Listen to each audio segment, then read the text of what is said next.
या स्पीड न्यूजचे प्रायोजक आहेत क्रिस्टल्स ड्रीम स्पेस। महापालिका निवडणुकीसाठी जिल्हा प्रशासनाकडून ईव्हीएम ताब्यात घ्यावेत असं पत्र राज्य निवडणूक आयोगानं मंगळवारी निवडणूक निर्णय अधिकारी डॉक्टर सचिन ओंबासे यांना पाठवलं। त्यानुसार प्रशासन बुधवारपासून या मशीन ताब्यात घेत आहे। मतमोजणीसाठी यंदा रामवाडी गोदाम मिळणार नाही, त्यामुळे विविध 7 ठिकाणी मतमोजणी होणार आहे। लोकसभा निवडणुकीच्या निकालासंदर्भात याचिका दाखल झाल्या आहेत। रामवाडी गोदामात सोलापूर आणि माढा मतदारसंघातील ईव्हीएम व्हीव्हीपॅट आहेत। याचिकांमुळे ही दोन्ही गोदामं खुली करता येणार नाहीत। त्यामुळे प्रशासनानं 15 जानेवारी रोजी मतदानानंतर निवडणूक कार्यालयानुसार 7 विविध ठिकाणी ईव्हीएम ठेवण्याचा निर्णय घेतला। पालिकेच्या 7 निवडणूक निर्णय अधिकाऱ्यांनी या जागांची पाहणी केली। या 7 ठिकाणी 16 जानेवारी रोजी मतमोजणी होणार आहे। दरम्यान या निर्णयावर राजकीय कार्यकर्ते नाराजी व्यक्त करत आहेत। मात्र एकाच ठिकाणी सर्व प्रभागांची मतमोजणी करता येईल अशी जागा उपलब्ध नसल्यानं हा निर्णय घेतल्याचं पालिका आयुक्त डॉक्टर सचिन ओंबासे यांनी सांगितलं। दरम्यान पालिका प्रशासनानं मतदानासाठी 1183 कंट्रोल युनिट आणि 2366 बॅलेट युनिटची मागणी केली होती। या मशीन जिल्हा प्रशासनाकडून बुधवारी ताब्यात घेण्यात येत आहेत। 5 तोळ्यांचं लॉकेट, तब्बल 18 तोळे वजनाच्या बिल्वर पाटल्या, 5ही बोटांमध्ये सोन्याच्या अंगठ्या, गळ्यात गंठण आणि सोन्याची बोरमाळ असं एकूण 75 तोळे सोनं अंगावर घालून पूर्व भागातील रामचंद्र मंजेली उर्फ अबोली या तृतीयपंथीनं मंगळवारी राष्ट्रवादी काँग्रेस अजित पवार गटाकडे प्रभाग 9 साठी उमेदवारी मागितली। अबोलीच्या मुलाखतीची चर्चा दिवसभर राजकीय वर्तुळात होती।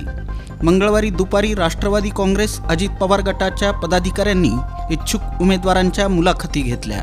अबोली मंजेली यांनी आपल्या तृतीयपंथीय सहकार्यांना सोबत घेत मुलाखतीला हजेरी लावली। तुम्ही निवडणूक का लढवू इच्छित आहात?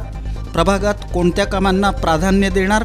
असं शहराध्यक्ष संतोष पवार तसंच कार्याध्यक्ष जुबेर बागवान यांनी विचारलं असता अबोली भाऊक झाल्या। आज माझ्याकडे भरपूर काही आहे, मी माझ्यासाठी नाही तर प्रभागातील नागरिकांच्या समस्या सोडवण्यासाठी उमेदवारी मागत आहे असं त्या म्हणाल्या।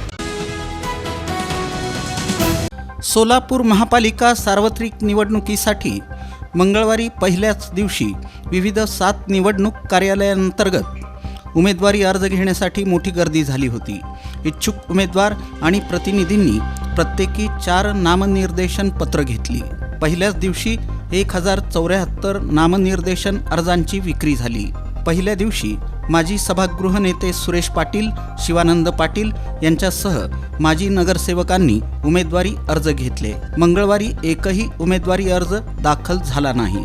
राज्य निवडणूक आयोगाच्या आदेशानुसार सोलापूर महानगरपालिका सार्वत्रिक निवडणुकीच्या अनुषंगानं नामनिर्देशन अर्ज विक्री आणि स्वीकारण्याची प्रक्रिया सोलापूर महानगरपालिका प्रशासनामार्फत नियोजित वेळापत्रकानुसार राबवण्यात येत आहे।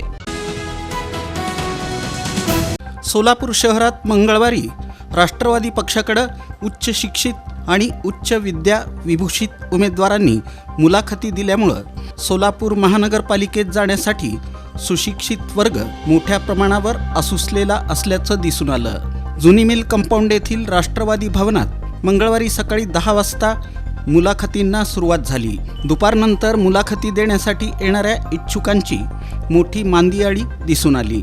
रात्री 8 वाजता 465 इच्छुकांपैकी 427 जणांनी मुलाखती दिल्या। प्रभागाची सामाजिक समीकरणं, राजकीय पार्श्वभूमी, सामाजिक कार्य, प्रवर्गानुसार कास्ट सर्टिफिकेट, निवडणुकीसाठी लागणारी कागदपत्र आदी प्रश्न इच्छुक उमेदवारांना विचारण्यात आले। ग्रामदैवत श्री सिद्धरामेश्वर मंदिर आणि शाह जुहूर अली दरगाह शेजारी असलेल्या ॲडव्हेंचर पार्क येथील डीजे बंद करण्याची मागणी वीरशैव व्हिजनच्या वतीनं पोलीस आयुक्त एम राजकुमार यांच्याकडे निवेदनाद्वारे करण्यात आली।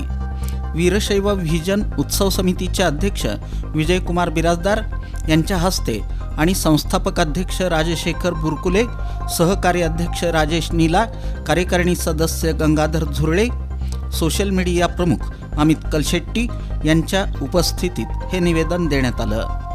महापालिकेनं स्मार्ट सिटी अंतर्गत ॲडव्हेंचर पार्क उभा केला.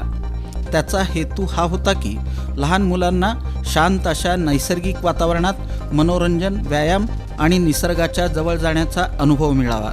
त्यासाठी तिथं झिपलाईन, रॉक क्लाइम्बिंग, रोप कोर्सेस, अडथळ्यांच्या शर्यती उपलब्ध करून देण्यात आल्या आहेत. पार्क चालवायला घेतलेल्या खाजगी व्यावसायिकांना मात्र त्या हेतूला सपशेल हरताळ फासला आहे.